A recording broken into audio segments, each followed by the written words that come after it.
Kacang polong, kacang dan semanggi adalah salah satu dari 18.000 spesies dalam keluarga kacang-kacangan. Sebagian besar dalam keluarga tersebut adalah memecahkan masalah nitrogen. Mereka dapat meningkatkan jumlah nitrogen di dalam tanah yang mana dibutuhkan tanaman untuk menghasilkan protein agar mereka dapat tumbuh dan membentuk klorofil sehingga tanaman dapat berfotosintesis.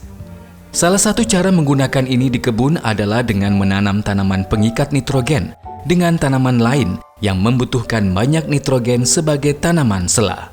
Atau Anda dapat menanam tanaman penutup pengikat nitrogen seperti semanggi untuk tanah yang subur tahun depan. Oke, ini berguna, tapi tidakkah pupuk nitrogen melakukan hal yang sama tetapi lebih nyaman? Mengapa repot-repot dengan mengikat nitrogen? Pemahaman hal ini mengharuskan kita untuk memahami bagaimana cara mengikat nitrogen, yang pada gilirannya mengharuskan kita untuk memahami siklus nitrogen yang lebih luas. Jadi, mari kita mulai dengan gambaran besarnya. Nitrogen berasal dari 78% atmosfer bumi berdasarkan volume. Tetapi sebagian besar nitrogen ini berbentuk dua atom nitrogen yang terikat kuat bersama, yang mana sangat reaktif dan tidak berguna bagi tanaman. Untuk menjadi yang tersedia, kita memerlukan bantuan bakteri.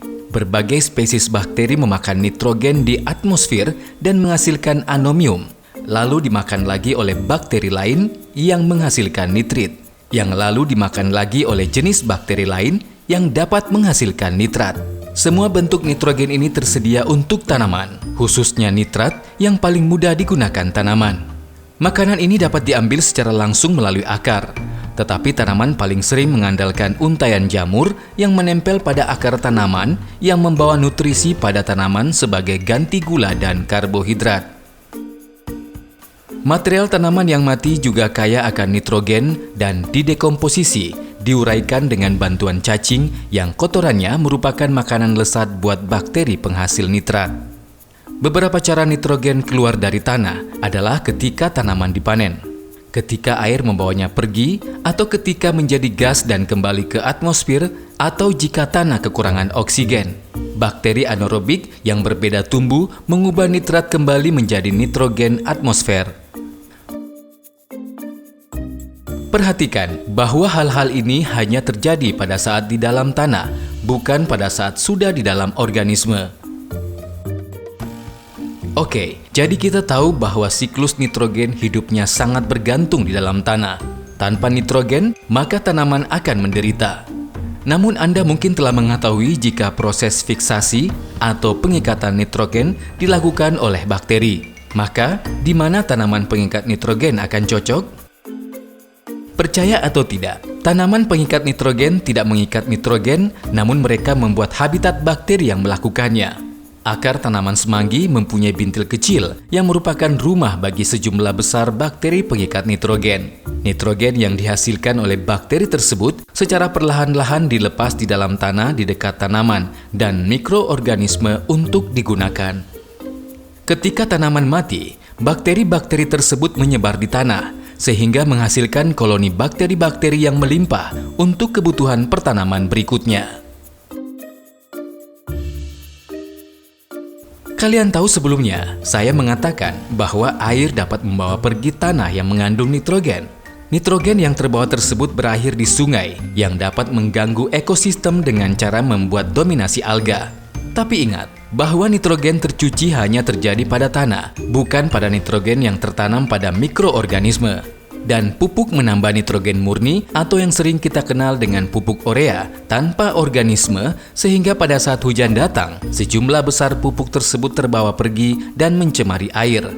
Molekul nitrogen yang terlepas juga rentan terhadap penguapan, yang mana melepas nitrat oksida dalam jumlah besar sebagai potensi gas rumah kaca di atmosfer, yang mana akan merusak lapisan ozon bumi.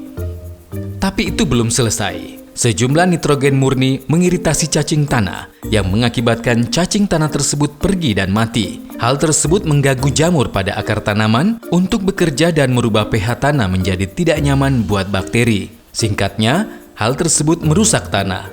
Ketika semua nitrogen telah terpakai atau telah tercuci di tanah, maka tidak ada organisme di tanah yang membantu untuk mendapat lebih. Jadi, kalian sekarang harus menambah pupuk lagi di tanah, yang mana memperburuk masalah dan organisme-organisme yang ada di tanah melakukan lebih dari sekedar mensuplai nitrogen.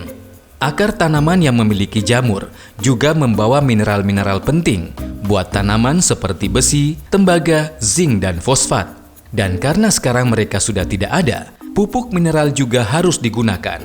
Daripada menjalankan pertanian organik mandiri yang mana dapat menghasilkan nutrisi cuma-cuma, kita lebih memilih mengeluarkan uang untuk memberi pupuk pada tanaman kita sehingga merusak tanah, meracuni air, dan ikut andil dalam perubahan iklim. Karena melihat ketidakmampuan tanah yang telah rusak untuk mensuplai tanaman dengan nutrisi. Maka tidak heran, beberapa dekade terakhir ini, nilai nutrisi sayur-sayuran terus menurun. Makanan sehat memerlukan tanah yang subur. Jadi jika tanah di sekitarmu kaya dan hidup, maka pertahankan itu.